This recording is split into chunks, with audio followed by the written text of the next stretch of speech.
नमस्कार मेरे प्यारे शेर एवं शेरनियों। आज के इस वीडियो में हम प्रश्नावली 5.1 को बहुत ही रोचक तरीके से कवर करने वाले हैं। तो मेरे प्यारे साथियों, मेरे प्यारे स्टूडेंटों, इससे पहले हमने प्रश्नावली 4 दशमलव के जितने भी हैं उन सभी को हमने बहुत ही प्रॉपर तरीके से कवर कर लिया है। और अगर आप लोगों ने उसको नहीं पढ़ा तो वीडियो के डिस्क्रिप्शन में जाइए, वहाँ पर चैप्टर 4 के जितने भी प्रश्नावली हैं सभी प्रश्नावली को हमने कवर कर दिया है। और आज की इस वीडियो में हम प्रश्नावली 5.1 के क्वेश्चन को पूरे को कवर करने वाले हैं बहुत बिंदास तरीके से। तो प्लीज़ आप लोगों से एक विनम्र रिक्वेस्ट है कि अगर आप लोग को वीडियो पसंद आए तो वीडियो को लाइक करें, और चैनल पर नया है तो चैनल को सब्सक्राइब जरूर कर लें और उसके बेल आइकन को जरूर दबा लें ताकि आने वाली हर एक वीडियो की नोटिफिकेशन आप लोग को मिलती रहे। आप लोग को मैं भरोसा दिलाता हूँ कि मैं बहुत ही कम टाइम में आपका पूरा कोर्स कवर कर दूंगा।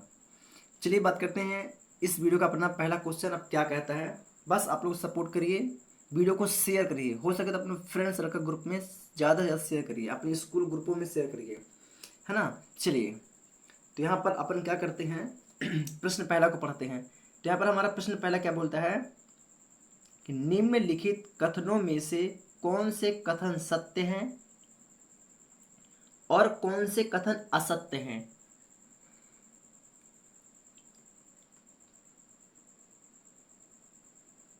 अपने उत्तरों के लिए कारण दीजिए।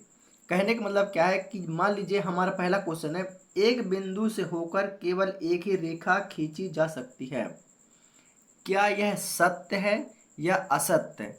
यदि यह सत्य है तो इसका कारण हमें बताना है, और यदि असत्य है तो इसका भी हमें कारण बताना है। बात है समझ में।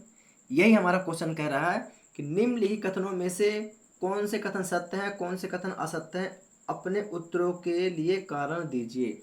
आइए पेन और कॉपी के साथ चलते हैं, समझते हैं और बहुत ही बिंदास तरीके से सरल और आसान भाषा में से पेन और कॉपी में आपको हम बताएंगे।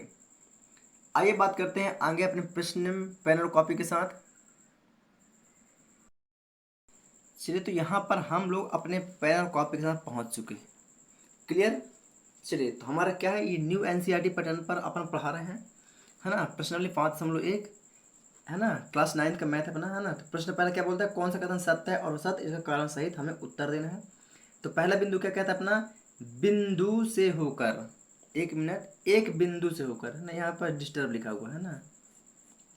एक बिंदु क्या है यहाँ पास, एक बिंदु क्या है बच्चों, एक बिंदु से होकर केवल एक ही रेखा खींची जा सकती है, यह असत्य है कि सत्य, हमें इसका उत्तर बताना है। एक बिंदु से होकर, मान लीजिए ये हमारा क्या है, एक बिंदु होगा, ये एक बिंदु से होकर केवल एक ही रेखा खींची जा सकती है, क्या ऐसा हो सकता है।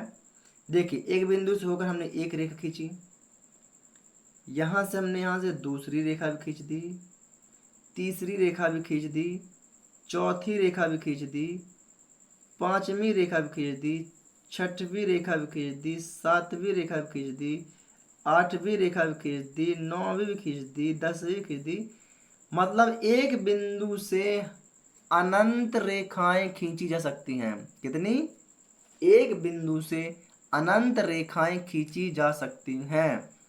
तो पहला क्या बोलता है कि एक बिंदु से होकर केवल एक ही रेखा खींची जा सकती है, मतलब यह क्या हो गया, असत्य। क्या हो गया फिर बच्चों लोग, असत्य हो गया, है ना। ये बोलता है कि एक बिंदु से होकर केवल एक रेखा खींची जा सकती है, जो कि ऐसा नहीं है, एक बिंदु में अनंत रेखाएं खींची जा सकती हैं, है ना। तो ये हो गया हमारा असत्य। और अगर यदि कारण पूछा है तो कारण में क्या बता देंगे कि एक बिंदु से अनंत रेखाएं खींची जा सकती हैं, बता देंगे चूंकि एक बिंदु से अनंत अनंत रेखा खींची जा सकती है। कोई दिक्कत यहाँ तक आप लोगों को, कोई दिक्कत। कोई दिक्कत नहीं, हमने पहला क्वेश्चन बहुत ही प्रॉपर तरीके से सॉल्व कर लिया है ना। दूसरा क्वेश्चन अपना क्या कहता है, आप लोग अपने बुक में देखिए, मैं यहाँ पर लिखे दे रहा हूँ, है ना। यहाँ पर इसको दूसरा नंबर क्वेश्चन है ना, दूसरे नंबर का बोलता है दो भिन्न, क्या बोलता है, दो भिन्न बिंदुओं से होकर, दो भिन्न बिंदुओं से होकर, दो भिन्न बिंदुओं से होकर जाने वाली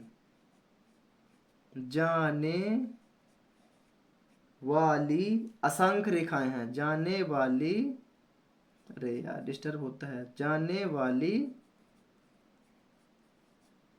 असंख्य रेखाएं हैं।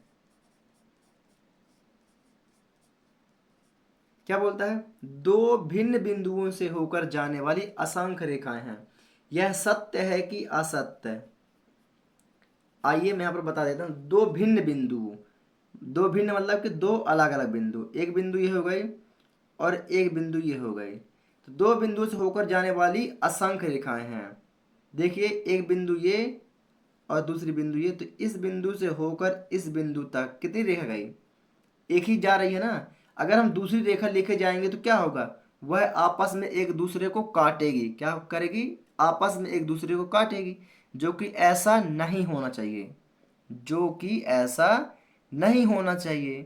तो मतलब क्या हो गया, यह भी असत्य हो गया ना भाई, क्योंकि दो भिन्न बिंदुओं से केवल एक ही रेखा खींची जा सकती है, असंख्य रेखाएं नहीं खींची जा सकती। मतलब यह भी क्या हो गया, यह भी अपना हो गया असत्य, क्या हो गया, असत्य हो गया। यहाँ पर बता देंगे इसका कारण, बता देंगे, चूंकि दो बिंदुओं में केवल, चूंकि दो बिंदुओं में केवल एक ही रेखा खींची जा सकती है। कोई दिक्कत आप लोग को, कोई दिक्कत नहीं, इसका आप लोग प्रॉपर तरीके से वीडियो को रोक कर लिख सकते हैं, या तो फिर इसका स्क्रीनशॉट ले सकते हैं, ठीक है। चलिए तीसरा क्वेश्चन आप लोग अपनी बुक में देखिए, मैं यहाँ पर लिखे दे रहा हूँ। तीसरा क्वेश्चन क्या बोलता है, एक शांत रेखा, क्या बोलता है, एक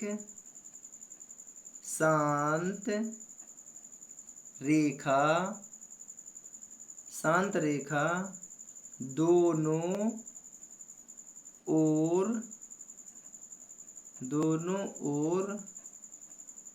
अनिश्चित रूप से बढ़ाई जा सकती है। क्या बोल रहा है, एक शांत रेखा, यहाँ पर मैं डाल देता हूँ उत्तर, है ना।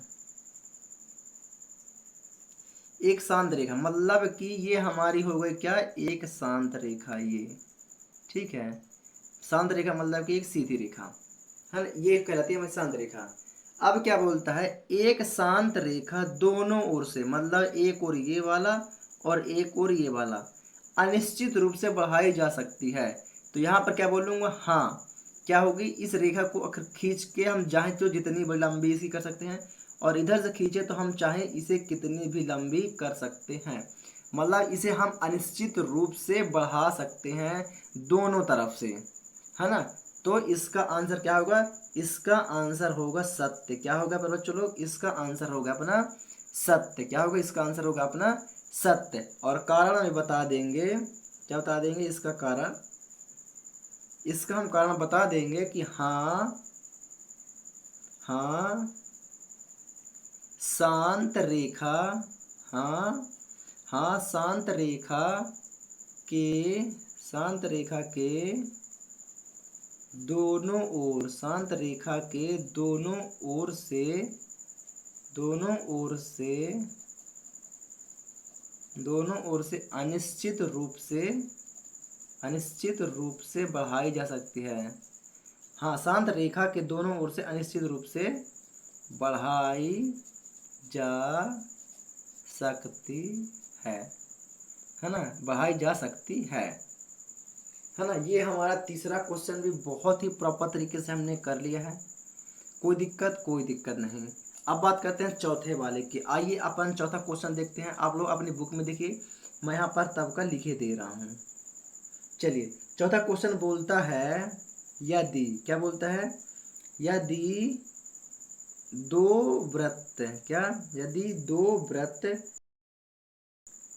बराबर हैं,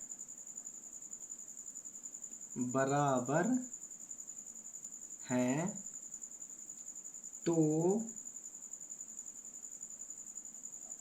उनकी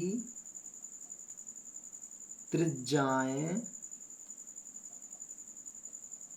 बराबर होती हैं। यह हमारा क्वेश्चन कह रहा है कि यदि दो वृत्त बराबर हैं तो उनकी त्रिज्याएं बराबर होती हैं। यस, ये भी सही कह रहा है, तो उत्तर यहाँ पर डाल देंगे। और यहाँ पर दो वृत्त बना देते, क्या बनाते हैं, दो वृत्त बराबर, दो बराबर वृत्त, है ना। छोटा बड़ा मेरे से बन सकता है, लेकिन क्या है, मान लीजिए कि वो दोनों क्या है, बराबर हैं, क्या है, बराबर हैं। अब ये जो वृत्त हैं, है ना, ये इसका केंद्र बिंदु होता है दोनों का, क्या है, दोनों का केंद्र बिंदु। अब ये क्या कहते हैं, ये किनारे का परिधि होता है, क्या होता है, परिधि होता है, और ये भी। तो जब दोनों के जो वृत्त हैं, इनकी गोलाई जो है, जो इनकी परिधि है, क्या है, दोनों की बराबर है। तो जब दोनों की परिधि बराबर है, जो दोनों का वृत्त बराबर है, तो स्वाभाविक सी बात है जो उनका त्रिज्या होगा दोनों का, क्या होगा, बराबर ही ना होगा। हाँ, बराबर ही होगा। तो यहाँ पर लिख देंगे यह क्या है, सत्य है, क्या है, यह सत्य है। तो यहाँ पर उसका कारण बता देंगे, कारण, कारण, हाँ इनकी त्रिज्याएं बराबर होंगी, हाँ इनकी त्रिज्याएं, हाँ इनकी त्रिज्याएं, हाँ इनकी त्रिज्याएं बराबर होगी। ये अपना चौथा वाला हो गया। कोई दिक्कत नहीं, समझ में आ रहा है ना, समझ में आ रहा है। चलिए, पांचवा क्वेश्चन देखते हैं अपन लोग, है ना। आइए पांचवा क्वेश्चन मैं आप लोग को दिखा देता हूं। पांचवा क्वेश्चन क्या बोलता है, आकृति, क्या बोलता है, आकृति 5.9 में, 9 में यदि ए बी बराबर पी क्यू और पी क्यू बराबर एक्स वाई है, एक्स वाई है, तो ए बी बराबर एक्स वाई होगा, एक्स वाई होगा, ठीक है। आइए इसका आकृति देख लेते हैं पहले, ये किस तरह का बना हुआ है। इसमें तीन आकृतियां बनी हुई हैं, कितनी बनी हुई हैं, इनमें तीन आकृति बनी हुई हैं। पहली आकृति ये बनी हुई है ना, तो ये क्या है, अपनी ए और बी आकृति हो गई। इसी प्रकार दूसरी सेम आकृति बनी हुई है, कितनी बनी हुई, दूसरी सेम आकृति बनी हुई है जो पी और क्यू है। और इसी प्रकार एक और सेम आकृति बनी हुई है, सेम डिजाइन की, same line, same height, same ऊंचाई, सब कुछ सेम है। अब ये तीन आकृति हैं, क्या है, ये अपनी तीन आकृति हैं। अब तीनों आकृति में देखिएगा थोड़ा सा, यहाँ पास क्या बोल रहा है, ए और बी बराबर है पी और क्यू के, यही बोल रहा है, ए बी बराबर पी क्यू के, मतलब ए बी बराबर है पी और क्यू के, बराबर है। तो यहाँ पर थोड़ा सा मैं करता हूँ ना, क्या करता हूँ कि ए बी बराबर है पी क्यू के। हमारी आकृति बता रही है कि ए और बी जो है वह पी और क्यू के क्या है, बराबर है। तो इसको मान लेते हैं समीकरण नंबर 1। और दूसरा क्या बोलता है, जो पी और क्यू है, क्या है, पी और जो क्यू है एक्स वाई के बराबर है। किसके बराबर है, एक्स वाई के बराबर है। तो जो पी और जो क्यू है, जो अपना पी और क्यू है वो किसके बराबर है, वह एक्स और वाई के बराबर है। भाई बराबर है ना। तो फिर लास्ट में क्या पूछ दिया, जो ए बी है, ये जो ए बी है क्या वह एक्स वाई के बराबर होगा। भाई जब तीनों आकृति क्या है, सेम सेम है, तो क्यों नहीं होगा। इसको बोल देते हैं समीकरण नंबर 2, है ना। भाई जब तीनों सेम है, जब इसके बराबर में ये है और इसके बराबर में ये है, तो इसके बराबर में ये कहीं नहीं होगा, होगा यस। इसका आंसर क्या होगा, सत्य होगा। तो यहाँ पर लिख देते हैं समीकरण 1 और समीकरण 2 से। तो समीकरण 1 क्या दिया हुआ है यहाँ पर, ए बी बराबर पी क्यू, और समीकरण 2 क्या दिया हुआ है, पी क्यू बराबर एक्स वाई, यही दिया हुआ है। और लास्ट में क्या पूछा है, ए बी बराबर एक्स वाई, ए बी बराबर एक्स वाई पूछा है। तो ये पी क्यू से पी क्यू काट देंगे अगर, तो ये क्या बचेगा यहाँ पास, ए बी बराबर एक्स वाई बचेगा, मतलब बराबर है। ये अपना क्या होगा, आंसर, है ना। तो ये होगा कारण, इसको बता देंगे कारण, है ना। ये जो हमने सॉल्व किया इसको बता देंगे कारण, और इसके उत्तर में अपन डाल देंगे सत्य। क्या डाल देंगे, सत्य। बात आई समझ में, बात आई समझ में कि नहीं आई, पहले मेरे को आप लोग ये बताइए। बात समझ में आ गई तो फटाक से कमेंट करके मुझे बता सकते हैं, है ना। मज़ा आया क्या इतना। तो प्रश्न पहला हमने प्रॉपर तरीके से सॉल्व कर लिया है ना। आइए यहाँ पास अब प्रश्न दूसरा सॉल्व करते हैं। कौन सा करते हैं, प्रश्न दूसरा सॉल्व करते हैं। तो प्रश्न दूसरा क्या कहता है, अपने आप लोग बुक में देखिएगा थोड़ा सा। चलिए मैं दिखाई देता हूँ, है ना, मैं दिखाई देता हूँ, आइए देखते हैं। चलिए ये है अपना प्रश्न दूसरा, है ना। हमने प्रश्न पहला बहुत ही बेहतर तरीके से हमने सॉल्व कर लिया।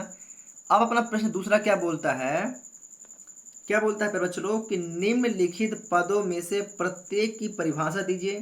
क्या इनके लिए कुछ ऐसे पद हैं जिन्हें परिभाषित करने की आवश्यकता है, वे क्या हैं और आप इन्हें कैसे परिभाषित कर पाएंगे। ये सिंपल सा फंडा बोलता है इसका, कि इनके पदों को परिभाषित कीजिए और कुछ ऐसे पद हैं जिन्हें परिभाषित करने की आवश्यकता है। भाई ये जितने यहाँ पर पद लिखे हुए हैं 5 के वर्ग, पहले समांतर रेखा, दूसरा लंब रेखा, तीसरा रेखाखंड, चौथा वृत्त की त्रिज्या और 5वां वर्ग, ये जितने भी हमारे दिए हुए हैं पद, ये सभी परिभाषित करने की आवश्यकता है, क्योंकि इन सभी की परिभाषा होती है। तो क्या आप इन्हें परिभाषित कर पाएंगे, तो यस हम इन्हें परिभाषित कर पाएंगे। तो आइए इनकी एक एक करके डेफिनेशन को लिखते हैं और आगे बढ़ते हैं। ठीक है, तो आप लोग अपने बुक को रखिए अपने पास और समझते चलिएगा। चलिए पेन और कॉपी के साथ बढ़ते हैं। तो पहला क्या है, समांतर रेखा। तो समांतर रेखा की डेफिनेशन क्या होती है, इसे हम आप लोग को लिख करके बताते हैं। आइए पेन और कॉपी के साथ। तो फिर चलिए प्रश्न दूसरा क्या बोलता है, परिभाषित कीजिए, है ना। प्रश्न दूसरा क्या बोलता है, परिभाषित कीजिए। उसका मतलब यही है, परिभाषित कीजिए। जिसमें से अपना पहला है परिभाषा में समांतर रेखा। क्या है, समांतर रेखा। तो यहाँ पर हेडिंग डालते हैं समांतर रेखाएं, है ना। समांतर रेखाएं क्या होती हैं, समांतर रेखाएं मतलब कि दो समान रेखाएं, दो समान रेखाएं ये जिनकी बीच की जो गैप है क्या हो, सेम हो। क्या हो, सेम हो। जो बीच की दूरी, इन दोनों के बीच की दूरी क्या हो, समान हो। क्या हो, समान हो। और दोनों रेखाओं एक दूसरे को कभी ना काटती हों। जैसे ये सीधी रेखा में जा रही है तो ये सीधी रेखा में ही जाएगी, ऐसा नहीं कि ये जाए ये जाए, है ना। ऐसा नहीं होना चाहिए, ये ऐसा नहीं होना चाहिए। कैसे होना चाहिए, दो सीधी रेखाओं के बीच का गैप समान हो तथा वह एक दूसरे को कभी ना काटती हो। ऐसी रेखा क्या कहलाती है, समांतर रेखाएं कहलाती हैं। क्या कहलाती हैं? ऐसी रेखाएं समांतर रेखाएं कहलाती हैं। तो आइए इसकी डेफिनेशन मैं लिखे दे रहा हूं, है ना। तो क्या लिखेंगे? जब दो रेखाएं, क्या लिखेंगे यहाँ पास? जब दो रेखाओं के बीच, ऐसा है ना। अरे यार, जब दो रेखाओं के बीच की दूरी एक समान हो, एक समान हो, एक समान हो तथा वह एक दूसरे तथा वह एक दूसरे को एक कभी कभी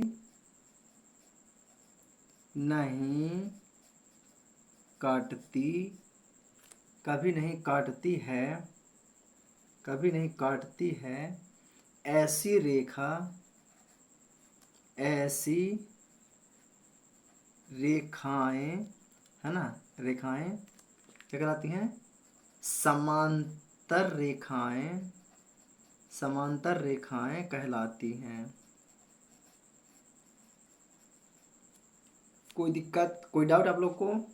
हाँ, बहुत ही बेहतर तरीके से मैंने आप लोग को समझा दिया है और उम्मीद भी करता हूँ कि आप लोग को ये चीज़ समझ में भी बहुत बेहतर तरीके से आ चुकी होगी। आइए मैं थोड़ा सा एक न्यू पेज ऐड कर लेता हूँ यहाँ पास, है ना। चलिए, समांतर रेखा हो गया, है ना, समांतर रेखा हो चुका है। दूसरा पॉइंट है अपना कौन सा? लंब रेखाएं। क्या है अपना यहाँ पर दूसरा पॉइंट? है लंब रेखाएं। कौन सा है? लंब रेखाएं। अब इसकी डेफिनेशन क्या है, आइए समझ लेते हैं थोड़ा सा।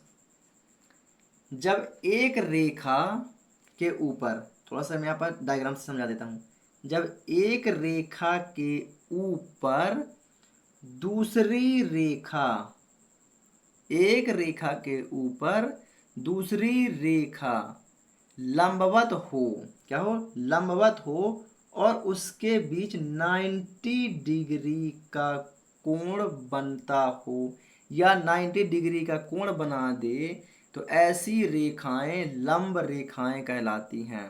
कहलाती हैं ऐसी रेखाएं लंब रेखाएं कहलाती हैं। तो क्या हुआ इसका डेफिनेशन?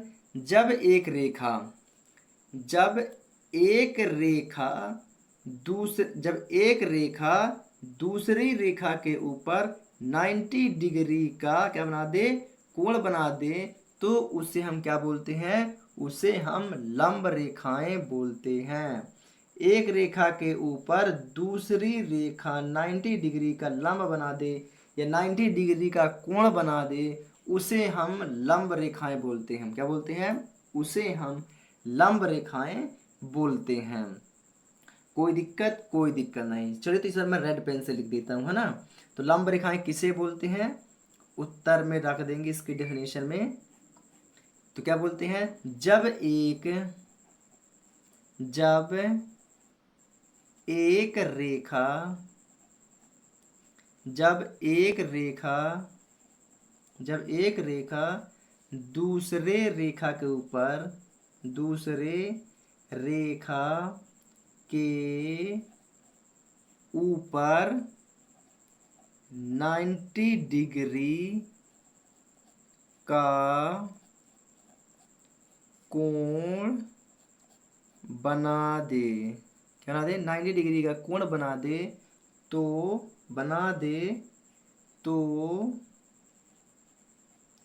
उसे लंब रेखाएं कहते हैं। कोई दिक्कत? यहाँ पास आप लोगों को ये दूसरा को भी बहुत ही बेहतर तरीके से समझ लिया है। क्या है? समझ लिया है।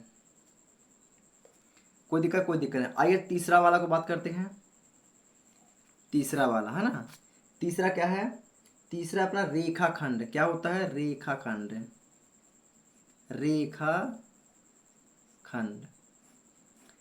रेखाखंड क्या होता है, तो किसी सीधी रेखा ले लेते हैं, मान लेते हैं एक रेखा हमने खींचा, है ना, ये है ना। अब ये क्या है, हमने एक रेखा खींचा, अब इसी रेखा के बीच से, इसी रेखा के बीच से काट कर, ये मान ली इतने से इतना हमने काट लिया, एक सीधी रेखा से हमने बीच से काट कर एक छोटा सा रेखाखंड ए और बी बना लिया, या एक छोटा सा रेखाखंड ए और बी हमने निकाल लिया, या फिर एक सीधी रेखा के बीच से हमने एक छोटा रेखाखंड का निर्माण कर लिया, उसे ही हम क्या बोलते हैं, उसे ही हम रेखाखंड कहते हैं। क्या बोलते हैं, उसे ही हम रेखाखंड कहते हैं। या यूं समझ लीजिए, किसी सीधी रेखा के बीच से एक उसके छोटे से हिस्से को बाहर निकाल लिया जाए तो उस निकले हुए छोटे से हिस्से को ही उसे रेखाखंड कहते हैं। बात आई समझ में। चलिए इसकी डेफिनेशन को भी आप लोग लिख लीजिए, है ना। तो यहाँ पर मैं डेफिनेशन लिख दे रहा हूँ, नहीं चलिए, तो इसकी डेफिनेशन क्या होगी, इसकी डेफिनेशन है किसी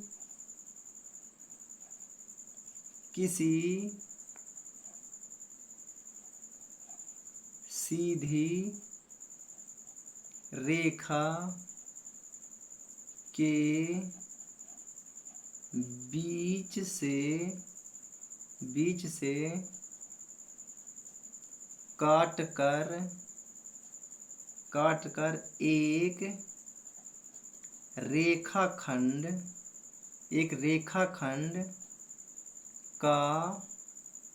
एक रेखाखंड का निर्माण कर लेना उसे ही रेखाखंड कहते हैं। कोई दिक्कत आप लोग को यहाँ तक, कोई दिक्कत नहीं हुई होगी, है ना। चलिए तीसरा भी हमने एक बहुत ही प्रॉपर तरीके से कर लिया है ना, समझ में आया तीसरा वाला। आइए चौथा को देखते हैं। चौथा अपना क्या है, चौथा बुक में देखिए आप लोग, तो चौथा यहाँ पास वृत्त की त्रिज्या, चौथा क्या है अपना, वृत्त की त्रिज्या, वृत्त की त्रिज्या। अब वृत्त की त्रिज्या किसे कहते हैं, तो मान लेते हैं ये अपना बन गया क्या, वृत्त।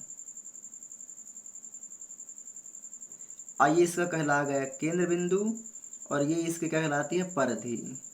क्या बोलते हैं, इसे बोलते हैं परिधि। जो किनारा होता है वो परिधि होता है, और ये होता है अपना केंद्र बिंदु। क्या होता है, ये अपना होता है केंद्र बिंदु। तो केंद्र बिंदु और परिधि के बीच की दूरी क्या कहलाती है, वृत्त की त्रिज्या कहलाती है। क्या कहलाती है, वृत्त की त्रिज्या कहलाती है, जिसका मान हर जगह क्या होता है, बराबर होता है। चाहे इधर खींच लो, चाहे इधर खींच लो, चाहे इधर खींच लो, किसी की भी ओर हम खींच लें उसका मान क्या होता है, बराबर होता है। उसी को बोलते हैं वृत्त की त्रिज्या। क्या बोलते हैं, उसी को बोलते हैं हम वृत्त की त्रिज्या। आइए इसकी डेफिनेशन लिख दे रहे हैं। तो इसकी डेफिनेशन क्या होगी, परिधि और केंद्र के बीच की दूरी को, परिधि, ये परिधि जो किनारा वाला हो गया, और एक केंद्र बिंदु, इनके बीच की जो दूरी, ये जो लाइन है, ये इसी को बोलते हैं हम क्या, वृत्त की त्रिज्या, है ना। तो यहाँ पर लिख देते हैं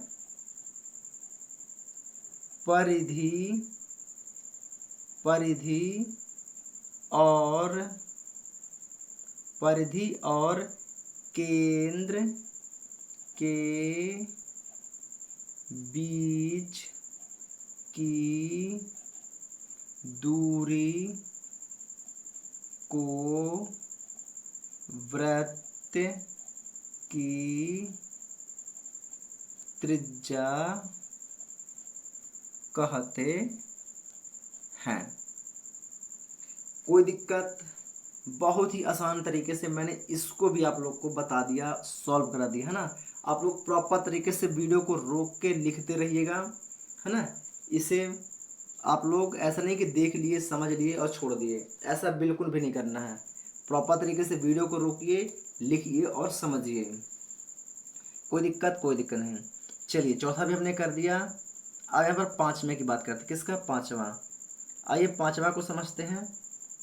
तो पांचवा क्या है अपना? पांचवा है वर्ग। तो वर्ग क्या होता है? जिसके आमने सामने की चारों भुजाएं क्या होती हैं? बराबर होती हैं, है ना। जैसा कि इसकी लंबाई चौड़ाई क्या होती है? बराबर होती है, उसी को बोलते हैं वर्ग। क्या बोलते हैं? उसी को बोलते हैं वर्ग। जितना मान इसका होगा उतना ही मान इसका होगा, जितना मान इसका होगा उतना ही मान इसका होगा। इसकी चारों भुजाएं क्या होती हैं? आपस में बराबर होती हैं, जिनके चारों कोनों का योग कितने डिग्री होता है? 90 डिग्री का होता है। इसके चारों जो कोण होते हैं कितने डिग्री होते हैं? 90 डिग्री के एंगल के होते हैं। उसी को बोलते हैं हम क्या? वर्ग। क्या बोलते हैं? उसी को बोलते हैं वर्ग। या बोलेंगे वह चतुर्भुज। क्या बोलेंगे? वह चतुर्भुज जिसके चारों भुजाओं का मान आपस में क्या हो? बराबर हो, या चारों भुजाएं आपस में बराबर हों, उसे हम क्या बोलते हैं? चतुर्भुज, सॉरी, उसे हम वर्ग बोलते हैं। क्या बोलते हैं? उसे हम वर्ग बोलते हैं, है ना। या फिर बोल दें कि वह चतुर्भुज जिसके चारों भुजा आपस में बराबर हों और चारों कोणों का समकोण, चारों कोणों का समकोण क्या हो? 90 डिग्री हो, उसे हम क्या बोलते हैं? उसे हम वर्ग बोलते हैं। क्या बोलते हैं? उसे हम वर्ग बोलते हैं। आइए इसकी भी डेफिनेशन यहाँ पर मैं लिखे दे रहा हूँ, है ना, बहुत ही बेहतर तरीके से। तो क्या बोलेंगे? वह चतुर्भुज। क्या बोलेंगे? वह चतुर्भुज, वह चतुर्भुज, वह चतुर्भुज जिसके जिसके चारों भुजा, चारों भुजा, जिसके चारों भुजा आपस में बराबर हों, आपस में बराबर हों और चारों कोण, और चारों कोण क्या हों? समकोण। चारों कोण समकोण यानी कि 90 डिग्री के हों, 90 डिग्री हों, उसे क्या बोलते हैं? उसे वर्ग कहते हैं। क्या बोलते हैं? उसे वर्ग कहते हैं। कोई दिक्कत आप लोग को इसमें? इसको भी हमने बहुत ही प्रॉपर तरीके से समझ लिया है ना। आशा करता आप लोग इसे भी समझ गए होंगे बहुत ही बेहतर तरीके से, है ना। तो अब आप लोग क्या करिए कि प्रश्न तीसरा में आइए, है ना। प्रश्न तीसरा क्या है? थोड़ा सा बड़ा है, तो आप लोग अपनी बुक में देखिए। मैं आप लोग को दिखा दे रहा हूँ, ऐसा नहीं कि मैं आप लोग को नहीं दिखाऊंगा, है ना। मैं आप लोग को दिखाऊंगा, तो आप लोग देखिए, और हो सके तो अपनी बुक में देखिए एक बार, है ना। आइए मैं आप लोग को अपने यहाँ भी दिखा देता हूँ। क्वेश्चन को पढ़ लूँगा, समझा दूंगा, डायरेक्टली मैं फिर आंसर कराता हूँ, ठीक है। चलिए, ये हमारा प्रश्न तीसरा, है ना। प्रश्न दूसरा, वृत्त की त्रिज्या, वर्ग, ये सब हम इनकी डेफिनेशन कर लिए। अब प्रश्न तीसरा क्या बोलता है कि नीचे दी हुई दो अभिधारणाओं पर विचार कीजिए। नीचे दी हुई दो अभिधारणाओं पर विचार कीजिए। तो पहला अवधारणा क्या है? दो भिन्न बिंदु ए और बी दिए रहने पर एक तीसरा बिंदु सी ऐसा विद्यमान है जो ए और बी के बीच स्थित है ना। ए और बी दो बिंदु तो दिए हुए हैं, लेकिन उसके बीच में क्या है? तीसरा बिंदु भी क्या है? विद्यमान है। ए और बी के बीच में क्या है? तीसरा बिंदु भी विद्यमान है ना। इसको समझते हैं। और दूसरा क्या बोलता है? यहाँ कम से कम ऐसे तीन बिंदु विद्यमान हैं कि वे एक रेखा पर स्थित नहीं हैं। तीन बिंदु हैं लेकिन एक रेखा पर स्थित नहीं है। तो क्या इन अभिधारणाओं में कोई अपरिभाषित शब्द है? क्या ये अभिधारणाएं अविरोधी हैं? क्या ये यूक्लिड की अवधारणाओं से प्राप्त होती हैं? स्पष्ट कीजिए, है ना। तो आप लोग अपनी बुक को अपने पास रखिए, है ना। ये क्वेश्चन इतना बड़ा है कि मैं लिख नहीं सकता। चलिए मैं इसको आप लोग को पेन और कॉपी में समझाता हूँ, ठीक है, आइए पेन और कॉपी में पुनः चलते हैं और इसे समझते हैं। चलिए, तो प्रश्न तीसरा की बात कर रहे हैं, किसका? प्रश्न तीसरा, है ना। तो प्रश्न तीसरा अपना क्या बोलता है? दो अभिधारणाएं पर विचार कीजिए जो नीचे दी हुई हैं। नीचे दी हुई नीचे दी हुई अभिधारणाओं पर विचार कीजिए। अभिधारणाओं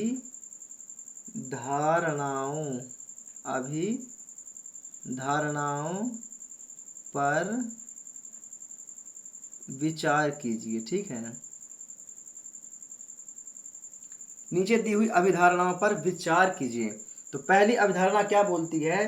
दो भिन्न बिंदु ए और बी दिए रहने पर, दो भिन्न बिंदु ए और बी दिए रहने पर, है ना।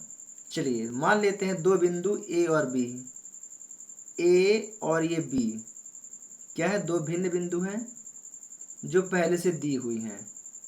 कोई दिक्कत? कोई दिक्कत नहीं। अब क्या बोलता है? उसके बीच में एक तीसरा बिंदु सी विद्यमान है। ए और बी के बीच में एक तीसरा बिंदु सी क्या है? विद्यमान है, जो ए और बी के बीच में स्थित है ना। वाई ये विद्यमान है, मतलब ए और बी के बीच में क्या है? स्थित है। ठीक है, ये तो पहला हो गया। अब दूसरा अवधारणा क्या बोलती है?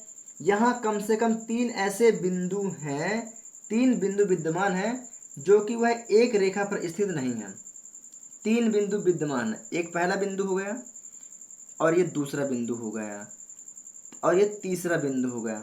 तीन बिंदु क्या है? विद्यमान है, लेकिन तीनों क्या है? एक रेखा पर स्थित नहीं है। स्थित है क्या? नहीं, तीनों क्या है? अलग अलग है। तो इन्हीं को बोल रहा है स्थित नहीं है। तो इन अवधारणाओं में कोई क्या अपरिभाषित शब्द है? इनमें क्या कोई अपरिभाषित शब्द है? यदि अपरिभाषित अविरोधी हों तो क्या न्यूक्लियर की अवधारणाओं को प्राप्त होती है? इसको स्पष्ट करना है। तो यहाँ पर ये दो हमने बना लिया है।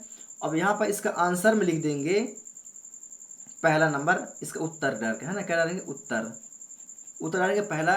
और यहाँ पर लिखेंगे दोनों अवधारणाओं में बिंदु और रेखा अपरिभाषित हैं।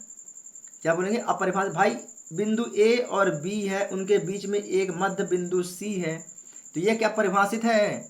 नहीं, यह कोई परिभाषित नहीं है ना। और ये ए बी सी तीन बिंदु हैं और तीनों क्या है? एक ही रेखा पर स्थित नहीं है, तो यह क्या तो क्या यह परिभाषित है? नहीं, कोई परिभाषित नहीं है ना। ये परिभाषित है ना ये। तो मतलब इनमें से दो अवधारणा जो दी हुई हैं, दोनों ही अवधारणा क्या है? अपरिभाषित हैं। क्या है? अपरिभाषित है। तो यहाँ पर लिख देंगे उत्तर डाल के दोनों अभिधारणाओं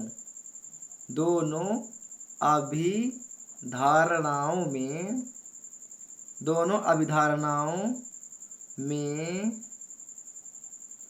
बिंदु और रेखा अपरिभाषित हैं। क्या है? अपरिभाषित हैं। ये पहला टॉपिक बना देंगे और दूसरा टॉपिक बना देंगे दोनों अभिधारणाएं। ये पहली अभिधारणा थी कि ए और बी बिंदु है, उसके बीच में एक रेखा बिंदु सी है। और ये दूसरा क्या है? ए और बी सी तीन बिंदु हैं जो तीनों अलग अलग क्या है?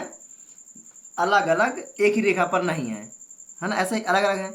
तो इसकी अवधारणा अलग है और इसकी अवधारणा क्या है? अलग है। दोनों की अवधारणा क्या है? अलग अलग है। मतलब क्या है? अविरोधी। क्या है? अविरोधी, है ना। सॉरी, विरोधी नहीं है, एक दूसरे क्या है? विरोधी है। क्या है? तो इसको बोलेंगे अविरोधी नहीं है ना। तो यहाँ पर लिख देंगे, ब्लू पेन ले लेता हूँ, है ना। तो यहाँ पर लिख देंगे दोनों अभिधारणाएं क्या है? परस्पर क्या है?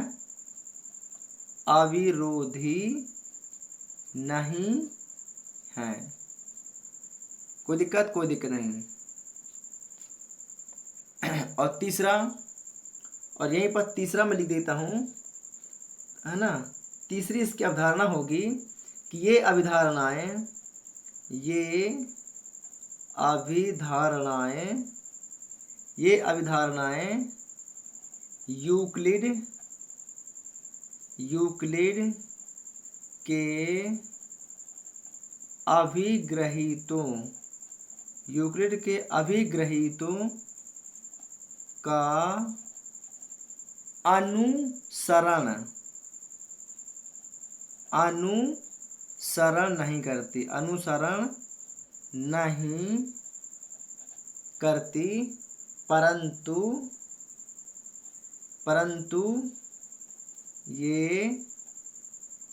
परंतु ये पांचवी अवधारणा के अनुरूप है। पांचवी अभिधारणा के अनुरूप है। ये हो जाएगा अपना तीसरे वाले का प्रॉपर तरीके से आंसर। क्या हो जाएगा? प्रॉपर तरीके से इसका आंसर हो जाएगा।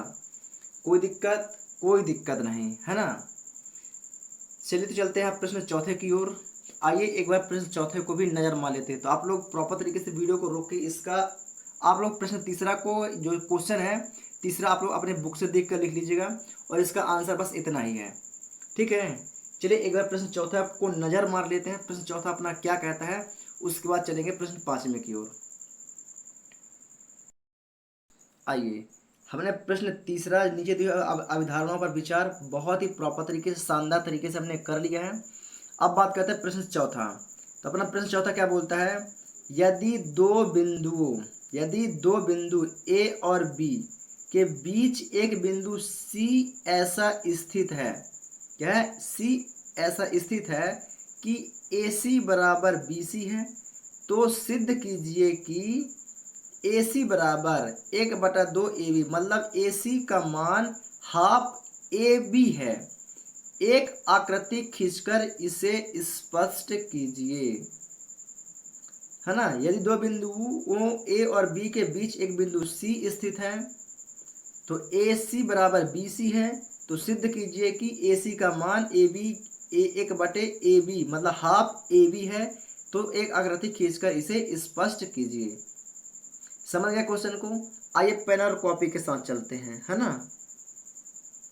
आइए पेन और कॉपी के साथ चलते हैं और आगे बढ़ते हैं। तो आप लोग क्वेश्चन को प्रॉपर तरीके से बुक से देखकर लिख सकते हैं। मैं इसका डायरेक्टली सॉल्व कराता हूँ, ठीक है। चलिए तो यहाँ पर डाल देता हूँ प्रश्न चौथा। कौन सा? प्रश्न चौथा, है ना। अब आप लोग अपने बुक में पढ़िए, है ना, क्या बोलता है। तो अपना बुक क्या बोलता है कि यदि दो बिंदु A और B, है ना, इस चौथे का यहाँ पर हल कर रहे थे। क्या? चौथे का हल, ठीक है। क्या बोलता है, दो बिंदु कौन कौन सी हैं? A और B हैं, ये B और ये हो गई A। दो बिंदु A और B के बीच एक बिंदु C स्थित है। इन दोनों के बीच में एक बिंदु क्या है? अपना C स्थित है, ठीक है। तो ये इतने और इतने के बीच का मान क्या हो गया? AC हो गया। क्या हो गया? AC हो गया। और इतने का मान क्या हो गया? BC हो गया। इसके और इसके बीच का मान B और C, BC हो गया ना, मतलब दोनों का मान क्या होगा? अलग अलग हो गया, है ना। ये बोल रहा है। तो क्या बोलता है, AC बराबर BC। AC बराबर क्या है? BC है, बिल्कुल बराबर है BC, है ना। तो सिद्ध करना है A और C। क्या करना है? A और C हमें सिद्ध करना है जो किसके बराबर हो? A और B के आधे के, मतलब 1/2 AB के बराबर हो। ये हमें करना है, सिद्ध करना है। मतलब कि हमें A और B क्या करना है? हमें सिद्ध करना है। तो दिया है, क्या बोलेंगे? दिया है क्या दिया है? AC बराबर BC दिया है क्वेश्चन में, देख लीजिए आप लोग। इसको मान लेते हैं समीकरण नंबर 1। क्या मान लेते हैं? इसको मान लेते हैं समीकरण नंबर 1, है ना। अब क्या बोलता है, AB बराबर AC। देखिए AB बराबर क्या है? ए बी बराबर में क्या है, ए बी, ये ए बी है, ए और बी क्या है, पूरा है, ये दोनों पूरा है ना, ए और बी क्या है, ए बी पूरा है। अब इसे काट करके बनाया है तो पहला ए सी है, फिर दूसरा बी सी है, तब जाके पूरा ए बी बना। तो ए बी को हमने तोड़ दिया, तो कितने भागों में तोड़ दिया, ए सी प्लस बी सी में, दो भागों में तोड़ दिया, इसको तोड़ दिया ना, यस, प्रॉपर तरीके से हमने तोड़ दिया। तो ये ए बी है, तो ए बी बराबर ए सी, ए सी पहले से लिखा हुआ है, तो पहले से। अब ए सी का मान क्या है, बी सी, तो मतलब बी सी का मान क्या होगा, ए सी, तो प्लस ये जो बी सी लिखा हुआ है बी सी, बी सी का मान क्या है, ए सी, तो इसको पुनः लिख देते हैं ए और सी। कोई दिक्कत, कोई दिक्कत नहीं। तो ये हो जाएगा ए बी बराबर ए सी, और ए सी जुड़ जाएगा तो 2ac, क्या हो जाएगा, 2ac हो जाएगा। कोई दिक्कत, कोई दिक्कत नहीं। अब एक दो क्या गुणांक है, बराबर किस बराबर, भाग में आ जाएगा, मतलब ए बी के बटे में 2 बराबर में हो जाएगा ए सी। और क्वेश्चन में क्या पूछा था, ए सी का मान तो पूछा था, क्वेश्चन क्या पूछा था, ए सी बराबर हाफ ए बी, यही तो पूछा था ना, हाफ ए बी पूछा था। तो यदि भाई ये ऊपर लगा हुआ है तो मैं 1/2, 1/2 और ए बी बराबर ए से लिख सकता हूँ, यही तो पूछा हुआ था भाई। ऊपर कुछ नहीं बचेगा, मतलब 1 और ए बी आ जाएगा गुणांक में, बटे में A2 बराबर ए सी, यही तो है आंसर। तो ए सी बराबर हाफ ए बटी 1/2 ए बी है, तो आकृति खींचकर स्पष्ट कीजिए, यही तो पूछा हुआ था क्वेश्चन में अपने, हमने इसी को सॉल्व कर दिया, यही ना है आंसर, यस दैट प्रूफ। तो प्रश्न चौथा भी यहाँ पर हमने बहुत ही प्रॉपर तरीके से हल कर दिया है ना, इसमें आप लोगों को किसी भी प्रकार का कोई दिक्कत नहीं होगा। चलिए, कोई दिक्कत आप लोग को इसमें, कोई दिक्कत नहीं। आइए चलते हैं प्रश्न 5वें की ओर, है ना। आइए प्रश्न 5वें की ओर एक बार बुक देख लेते हैं, उसके बाद आगे बढ़ते हैं। आइए यहाँ पर आप प्रश्न 5वां देखते हैं ना। प्रश्न चौथा को हमने बहुत ही प्रॉपर तरीके से कवर कर लिया। अब बात करते हैं प्रश्न 5वां की। तो प्रश्न 5वां अपना क्या बोलता है कि प्रश्न 4 में से, जो अपना प्रश्न 4 था, इस प्रश्न 4 में से सी रेखाखंड ए और बी का एक मध्य बिंदु कहलाता है। हाँ, जो सी होता है ए बी का क्या कहलाता है, एक मध्य बिंदु कहलाता है। तो सिद्ध कीजिए कि एक रेखाखंड का एक और केवल एक ही मध्य बिंदु होता है। हमें यह सिद्ध करना है कि जो ए और बी रेखा होती है उसका जो मध्य बिंदु सी होता है, तो वह क्या होता है, सिर्फ एक ही मध्य बिंदु होता है। यह हमें क्या करना है, यह हमें सिद्ध करना है। और होता है कि नहीं होता है, इसे सिद्ध करेंगे तो ही पता चलेगा। तो आप लोग प्रॉपर तरीके से क्वेश्चन को बुक से देखकर लिख लीजिए। आइए समझते हैं इसे, है ना, पेन और कॉपी के साथ। तो यहाँ पास आइए, मैं एक न्यू पेज ऐड कर लेता हूँ ना। प्रश्न चौथा तो हमने बहुत ही प्रॉपर तरीके से सॉल्व कर लिया है, हाँ। चलिए प्रश्न 5वें की बात करते हैं यहाँ पास, ठीक है। तो यहाँ पर प्रश्न 5वां, थोड़ा सा इसको मैं और नीचे कर देता हूँ, फिर अपन खिसका देंगे ऊपर की ओर, ठीक है। तो यहाँ पर डालता हूँ प्रश्न 5वां, कोई दिक्कत, प्रश्न 5वां, है ना। अब प्रश्न 5वां क्या बोलता है कि प्रश्न 4 में देखिए, है ना, प्रश्न 4 में देखते हैं। तो एक न्यूक्लियर थी ए और बी, ए और बी एक न्यूक्लियर थी, है ना, जिसका ये ए बी था और जिसका मध्य बिंदु क्या था, सी था। क्या था, जिसका मध्य बिंदु सी था, यही तो था, है ना। तो ए और बी को मिला के क्या बनता है, ए सी बन जाता है, ए सी बन जाता है। और बी और सी को मिला के क्या बन जाता है, बी सी बन जाता है, यही तो बनता है। और इन दोनों को अगर हम जोड़ दें पूरे को, तो क्या बन जाता है, यह ए और बी बन जाता है ना। ये क्या है, प्रश्न 5वें का हल हो रहा है, किसका हो रहा है, प्रश्न 5वें का हल हो रहा है, यही ना हो, यही बनता है। और इसी में क्या बोलता है कि यदि इसके मध्य बिंदु, मतलब कि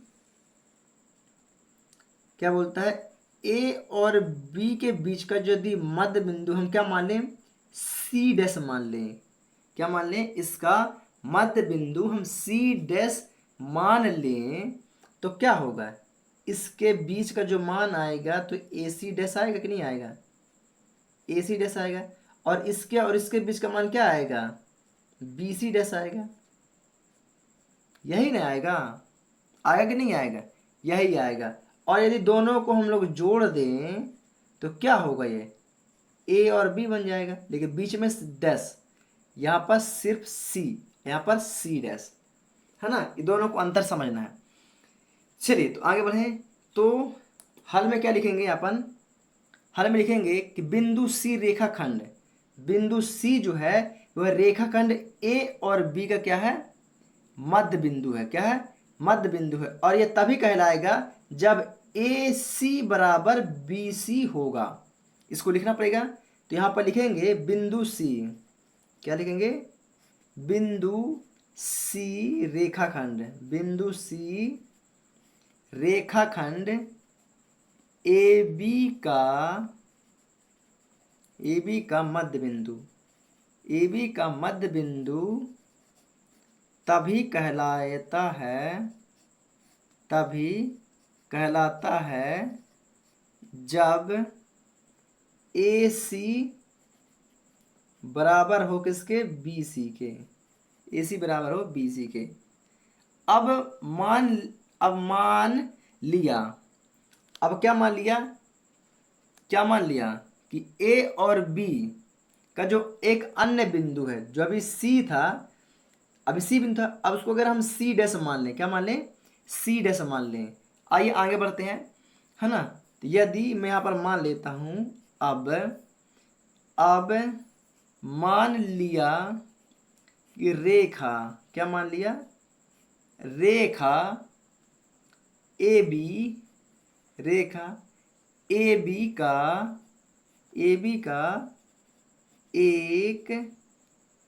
एक अन्य बिंदु क्या हो, सी डैश है, तब ए सी डैश बराबर बी सी डैश भी तो होना चाहिए ना, क्या होना चाहिए, भी होना चाहिए, क्योंकि उसका मध्य बिंदु क्या है, सी डैश है। तो ए सी डैश बराबर क्या, बी सी डैश होना चाहिए, नहीं होना चाहिए, ए सी डैश बराबर बी सी डैश होना चाहिए कि नहीं होना चाहिए, होना चाहिए, है ना। परंतु क्या बोलता है यहाँ पास, परंतु ए सी प्लस बी सी बराबर किसके है, ए बी के, है ना, किसके बराबर है, ए बी के, यही तो होता है। और यहाँ पास ए सी डैश बराबर B C dash, sorry plus, है ना, प्लस करेंगे, A C dash plus B C dash किसके बराबर है, ये भी ए बी के बराबर है। किसके बराबर है, ये भी अपने ए बी के बराबर में है। तो दोनों तथ्यों में न्यूक्लियड की अवधारणा क्या होगी, दोनों तथ्यों में, मतलब एक तथ्य हमने क्या लिए थे, मध्य बिंदु सी लिया था, और दूसरा में हमने क्या लिया था, सी डैश लिया था। तो यहाँ पर बोलेंगे दो उपर्युक्त दोनों तथ्यों में, क्या बोलेंगे, उपर्युक्त दोनों तथ्यों में न्यूक्लियड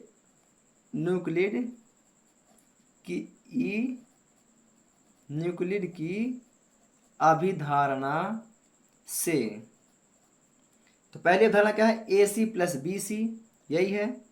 तो ए सी प्लस बी सी बराबर क्या है, A C dash plus B C dash, क्या है, A C dash plus B C dash, यही है। मतलब क्या है, इन दोनों का मध्य क्या है, सी और सी डैश, क्या है, सी और सी डैश। तो ऐसा तभी संभव है, तो क्या बोलेंगे, ऐसा तभी संभव है जब सी और सी डैश एक ही बिंदु हो, क्या हो, एक ही बिंदु हो, तब एक बिंदु हो, तब किसी रेखाखंड ए बी का एक और केवल एक ही मध्य बिंदु सी संभव है।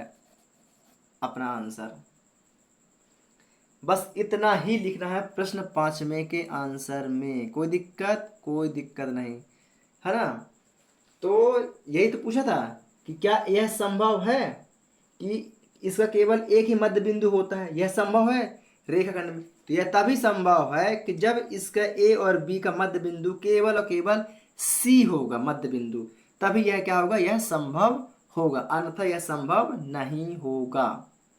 कोई दिक्कत? तो इसका आप लोग प्रॉपर तरीके से वीडियो का स्क्रीनशॉट ले सकते हैं, या फिर यहाँ से आप लोग प्रॉपर तरीके से वीडियो को रोक लीजिए। पहले आप लोग इतना स्क्रीनशॉट ले लीजिए, है ना। आप लोग इतना स्क्रीनशॉट ले लीजिए, फिर इसके बाद आप लोग ये पूरा है, बस इतना ही है। चलिए, तो प्रश्न 5 में भी हमने बहुत ही बिंदास तरीके से प्रॉपर तरीके से कर लिया है। अब बात करते हैं प्रश्न 6वां की। किसकी बात करते हैं? प्रश्न 6वां की बात करते हैं। तो आप लोग अपने बुक में देखिए, है ना। प्रश्न 6वां आप लोग अपने बुक में देखिए, प्रॉपर तरीके से देखेंगे। मैं क्वेश्चन को लिखे दे रहा हूँ, थोड़ा सा छोटा क्वेश्चन है ना, तो इसका क्वेश्चन मैं लिखे दे रहा हूँ, ठीक है। चलिए, तो यहाँ पर प्रश्न 6 है। प्रश्न 6वां है अपना, आकृति क्या है? आकृति 6वां, आकृति 5.10। आप लोग बुक में देखिए, यही लिखा है 5.10 में या 5.10 में, यदि AC बराबर BD, AC बराबर BD है, तो सिद्ध कीजिए,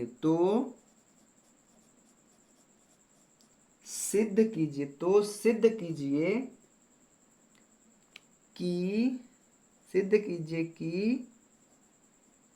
AB बराबर CD है। और यहाँ पर एक आकृति बनी हुई है, ये है ABCD, है ना, ये आकृति बनी हुई है, ठीक है। इतना ही अपना क्वेश्चन दिया हुआ है।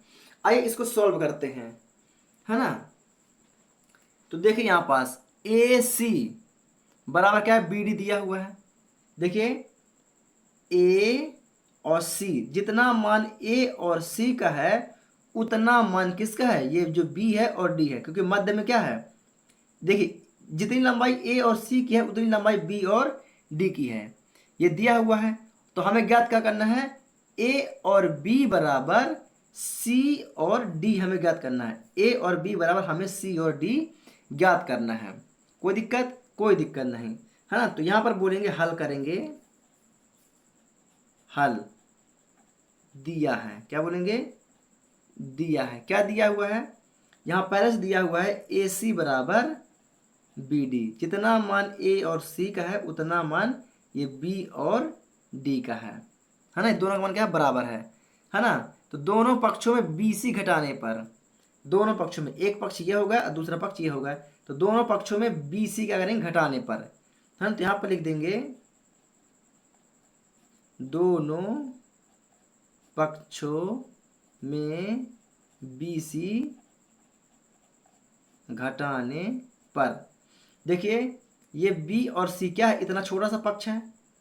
BC भाई, एक मिनट, यहाँ पर BD है ना, BD है, क्या दिया, AC बराबर BD दिया है। क्या दिया, AC बराबर BD दिया हुआ है, यहाँ पास BD दिया हुआ है ना, क्योंकि देखो B और D ये दिया, सॉरी, है ना, क्या दिया, BD दिया हुआ है, ठीक है ना। तो दोनों पक्षों में BC घटाने पर, मतलब A और C और B और D के बीच में क्या है, BC दिख रहा है आप लोग को। तो इसको क्या ना, माइनस करना है। तो यहाँ पर क्या लिखेंगे, तो यहाँ पर लिखेंगे AC माइनस BC बराबर BD माइनस BC, यही है ना। BD, अरे यार ये BD तो लिखा है यार, क्या लिखा है ये, B D, B D minus का B C, B D minus का बी सी। अब ये जो है, ये जो बी सी है, क्या ये बी सी है, अगर ये बराबर के इस पर आएगा, बराबर के इस पर आएगा तो किसका बन जाएगा, प्लस का बन जाएगा। ये बराबर है, बराबर के इस पर आएगा बी सी तो किसका बन जाएगा, अब ये माइनस का प्लस का आ जाएगा, तो मतलब प्लस और माइनस क्या होगा, ये कट जाएगा। तो क्या बचेगा, ए सी बराबर बी डी। ए सी, एक मिनट एक मिनट एक मिनट एक मिनट, सिद्ध कीजिए कि ए बी बराबर सी डी, है ना। ए बी बराबर सी डी हमें क्या करना, सिद्ध करना है। तो ए बी बराबर,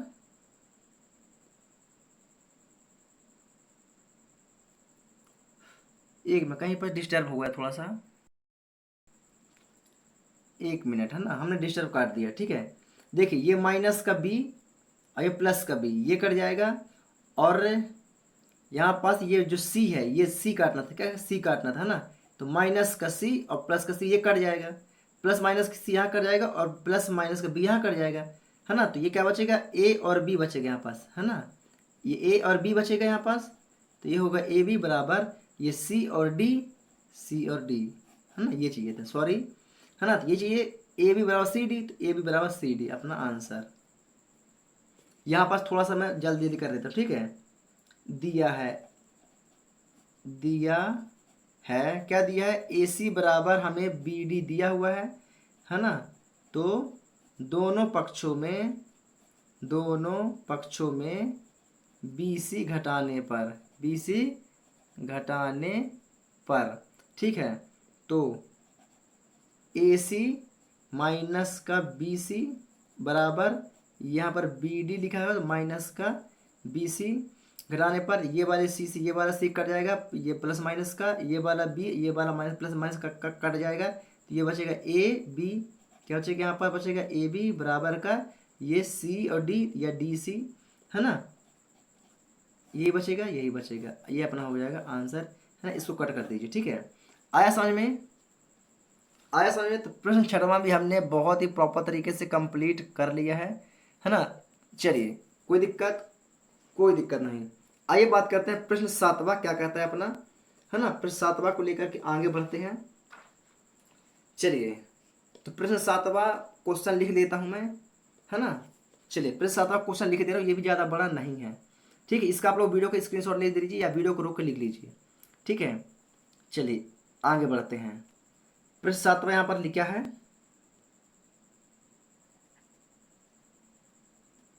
प्रश्न 7, प्रश्न 7 ना बोलता है यूक्लिड, क्या बोलता है, यूक्लिड की अभिग्रहीतों, यूक्लिड की अभिग्रहीतों, अभिग्रहीतों की सूची में दिया हुआ अभिग्रहित, दिया हुआ अभिग्रहित, अभिग्रहित 5 एक सर्वव्यापी, सर्वव्यापी सत्य, सत्य क्यों माना जाता है। न्यूक्लिड की अभिग्राही की सूची में दिया हुआ अभिग्रहित 5 एक सर्वव्यापी सत्य क्यों माना जाता है। आइए इसको समझते हैं एक छोटे से उदाहरण के तौर पर, है ना। एक उदाहरण के तौर पर समझेंगे तो आप लोग को भी समझ में आएगा और मुझे समझाने में भी बहुत अच्छा समझ में आएगा। इस एक न्यूक्लियर अभिग्रहीतों की सूची, अभिग्रहीतों की सूची मतलब क्या होता है कि मान लेते हैं एक न्यूक्लियड हमारा क्या है, एक हमारी क्या है न्यूक्लियड है, क्या है न्यूक्लियड है ना। इसको मान लेते हैं हम x और इसको मान लेते हैं y, है ना। इसको हल कर लीजिए, है ना। इसको मान लेते हैं x और इसको मान लेते हैं y। अब ये x और y के बीच में यदि मैं एक रेखाखंड, यदि मैं एक रेखाखंड या न्यूक्लियड ए और बी इसी के बीच से क्या करूं, मैं निकाल लूं, क्या कर लूं, इसी के बीच से मैं अलग कर लूं, तो क्या यह ए और बी क्या अलग माना जाएगा? नहीं, ए और बी न्यूक्लियड एक्स और वाई का भी क्या माना जाएगा? एक अंश माना जाएगा, एक भाग माना जाएगा। माना जाएगा कि नहीं माना जाएगा? उसका एक अस्तित्व माना जाएगा। माना जाएगा कि नहीं माना जाएगा? इसमें क्या हमें किसी भी प्रकार का कोई साबित करने की जरूरत है क्या कि यह इसका अंश नहीं है, यह इसका भाग नहीं है, कि यह इसका अस्तित्व नहीं है? ऐसा है क्या? है ना? ऐसा हो सकता है क्या? ऐसा बिल्कुल भी नहीं है। तो यहां पर क्या लिखेंगे? क्योंकि पूर्ण का कोई भी भाग क्यों ना हो। भाई ये जो पूर्ण है अपना, ये पूर्ण भाग कहलाएगा ना ये। तो पूर्ण भाग का एक छोटा सा भाग क्यों ना हो, एक्स वाई का एक पूर्ण भाग हो जाएगा न्यूक्लियड। ये पूर्ण भाग क्यों ना हो, वह उसके अस्तित्व के पूर्ण में आया ही होगा, किसी न किसी पूर्ण में तो आया ही होगा, है ना? तो यहां पर लिखेंगे क्योंकि, क्या लिखेंगे? क्योंकि पूर्ण का कोई भी भाग क्यों ना हो, वह अस्तित्व में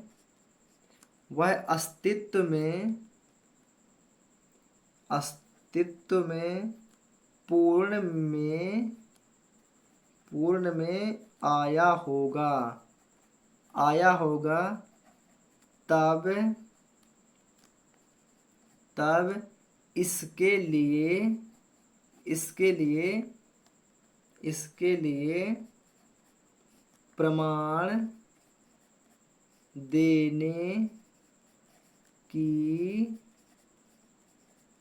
प्रमाण देने की आवश्यकता नहीं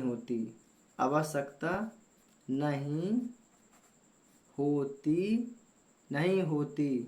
आवश्यकता नहीं होती कि क्या, की का मतलब कि पिता पुत्र से आयु में बड़ा है, आयु में बड़ा होता है। इसका क्या कोई प्रमाण देने की जरूरत है कि कोई बाप अपने लड़का से बड़ा है? इसका कोई प्रमाण दे सकता है? नहीं दे सकता, क्योंकि वो पहले से दिख रहा है ना कि बाप है, क्योंकि बाप ने उसे पैदा किया है तो बड़ा ही होगा ना। तो बस वही चीज यहाँ पर भी दिखाया गया है, क्योंकि कोई पूर्ण का कोई भी भाग क्यों ना हो, एक पूर्ण एक्स वाई का ए और बी एक भाग क्यों ना हो, वह उसके अस्तित्व के पूर्ण में आया होगा।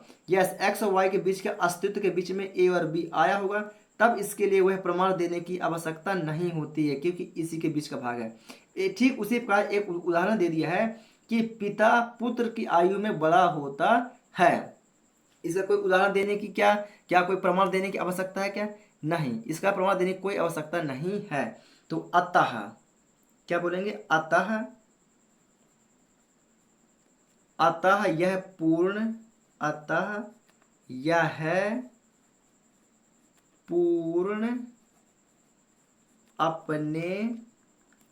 अपने भाग से बड़ा होता है। यह सर्वव्यापी क्या है? सत्य है। यह सर्वव्यापी सत्य है। भाई ये सर्वव्यापी सत्य है कि बाप अपने पुत्र से हमेशा बड़ा ही होता है। इसे में किसी भी प्रकार की प्रमाण देने की आवश्यकता नहीं पड़ती है। आशा करता हूं आप लोग इसे बहुत बेहतर तरीके से समझ चुके होंगे। तो आज की हमारी प्रश्नावली यहीं पर समाप्त होती है। प्रश्नावली 5.1 प्रॉपर तरीके से हमने यहीं पर कंप्लीट कर दिया है। अगर आप लोग को वीडियो अच्छी लगी हो तो वीडियो को लाइक करें, और प्लीज़ चैनल पर नया है तो चैनल को सब्सक्राइब करके बेल आइकन को जरूर दबाएं, ताकि आने वाली हर एक वीडियो की नोटिफिकेशन आप लोग को मिलती रहे। उम्मीद करता हूँ कि आप लोग मेरा सपोर्ट करेंगे, वीडियो को अपने पूरे स्कूल सर्कल में शेयर करेंगे। चलिए प्यारे बच्चों, मेरा भरोसा को ऐसे ही बनाए रखना। Love you so much. जय हिंद।